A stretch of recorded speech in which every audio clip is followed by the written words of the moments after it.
Bakit bawal ang magkarelasyon sa trabaho or sa fast food chain? Ito ang ating alamin sa video na ito.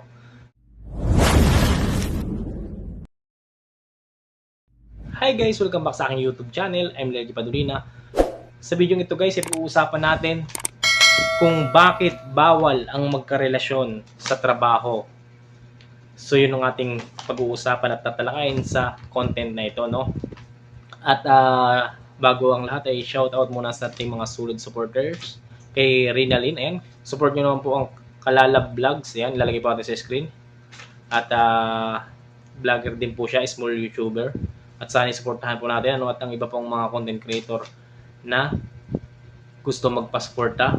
Mag-comment lang po kayo sa baba para malagyan po natin ang pin. At kung gusto nyo pong ma-shoutout sa next video, mag-comment lang po kayo. Bakit nga babawal ang magkarelasyon sa trabaho? Baka gusto kasi ni manager yung nililigawan mo o pinopormahan mo. Malay mo. O baka naman ikaw ang bet ng manager mo kaya ayaw ka paligawan sa katrabaho mo. Malay Sana mo. all. So yun, seryosohan na tayo. Bakit bawal ang magkarelasyon sa trabaho, no? So yun, number 1, maapektuhan ang trabaho. Ayan, nakakaapekto yun sa trabaho kaya nila pinagbabawal. Kasi kapag kayo ay magkarelasyon sa trabaho, kapag nag-aaway kayo, hindi kayo magpapansinan sa station.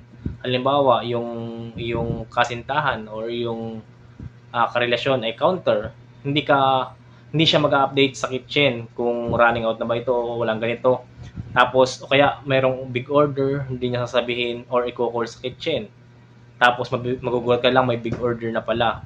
Kaya yun yung number 1 na napaka hirap or iniiwasan ng management yung magkaroon ng relasyon kasi kapag kayo ay nag-aaway, maapektuhan yung inyong trabaho. Tapos ito, isa pang dahilan, kapag kayo ay magkarelasyon tapos kayo ay magkaaway, syempre, hindi kayo magpapansinan or di kaya ay yung isa ay absent kasi ayaw kanyang makasama sa trabaho.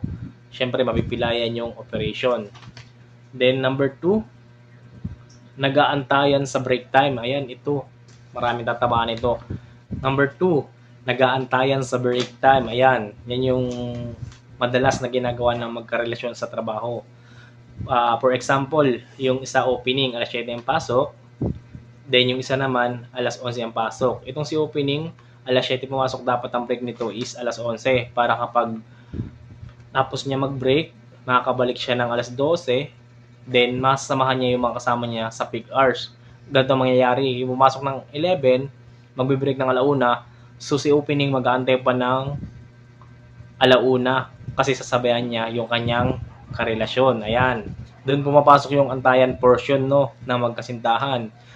Yung trabaho na apektuhan kasi imbis na siya ay nakapag-break na ng 11 tapos yung kasunod na shift naman mapapag-break niya ng alauna, then yung kasama niya mapapag-break niya ng alauna after peak hour. Hindi nangyayari kasi nga nag-aantayan sila ng kanilang jowa-jowa, no? Kaya napakalaki ng abala or napakalaking perhisyo ang nagagawa kapag kayo magkarelasyon. Wala kayong malasakit sa inyong kasama at wala rin kayong malasakit sa store. Puro pansarili lamang ang inyong iniisip. Diyan nagkakaroon ng magulong schedule. Ayan, sa magjowang nag-aantayan sa break time. Yan yung pangalawa. Number 3, nagkakampihan. Ayan, kapag may kaaway, magsusumbong doon sa boyfriend, magsusumbong sa girlfriend, na ganito ganyan si ano. Ayan, nagkakampihan na. Yung kaaway ng isa, kaaway na rin niya. Kasi syempre magjowa-jowa, ayan. Hindi nagiging maganda yung takbo ng store, pati sa relasyon nyo sa trabaho, hindi nagiging maayos. Kasi nga, mayroong ganong senaryo na kuminsan may kaaway ka, magsusumbong ka dun sa isa, tapos syempre masisiraan yung isa, then sasama rin yung loob mo dun sa kaaway ng iyong boyfriend o kaya girlfriend. Ayan. Kasi kapag meron kang kasintahan sa store, halimbawa babae, tapos liligawan ng inyong kasama, syempre hindi nyo pinapaalam yon. Ang mangyayari dyan, kayo magkakaroon ng away ng kasama mong lalaki kasi syempre magsiselos ka. Syempre yan ay binibiro-biro. Syempre yan ay binibiro-biro ng iyong kasama. Tapos hanggang sa magkakahawakan, magkakaharutan, syempre magsiselos ka, doon maapektuhan yung trabaho nyo. dun sa mga ganong senaryo. Kaya bawal ang magkarelasyon sa trabaho dito sa atin sa fast food chain. Number 4, parehas absent. Ayan. Parehas absent or parehas gagawa ng dahilan para makapag-date. Nangyayari talaga yan kapag mansari ng magkasintahan sa store.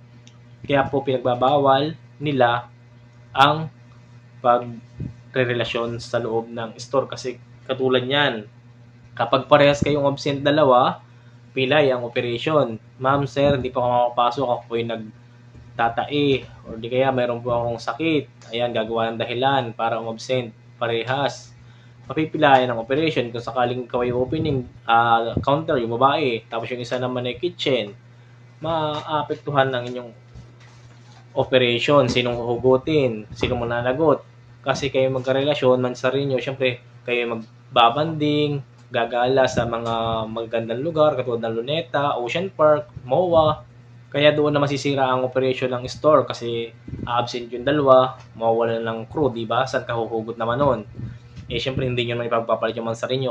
Kaya nga sinasabi nila na bawal magkarelasyon doon kasi ganun nga yung nangyayari. Yun yung iniiwasan doon. Pero mayroon pa rin namang gumagawa niya ng mga palihim, nabubunyag na lang kapag yung babae ay nabuntis. So doon lang naaamin. Minsan naman kapag nalaman, tinatanggal yung isa at yung isa yung matitira kung sino yung magpaparaya sa dalawa. So yun ang dahilan ng hindi dapat magkasama ang magkarelasyon sa trabaho kasi yan po ay malaking impact. At marami pang senaryo niyan, hindi lang yan. So yan ay kaunti lang, base lang sa aking mga na-experience at nakikita sa store, ganyan po yung nangyayari. So yun, maraming salamat sa inyong panonood at sana ay nandiyan pa rin kayo sa susunod nating video. Huwag kalimutan mag-subscribe. Thank you for watching. God bless.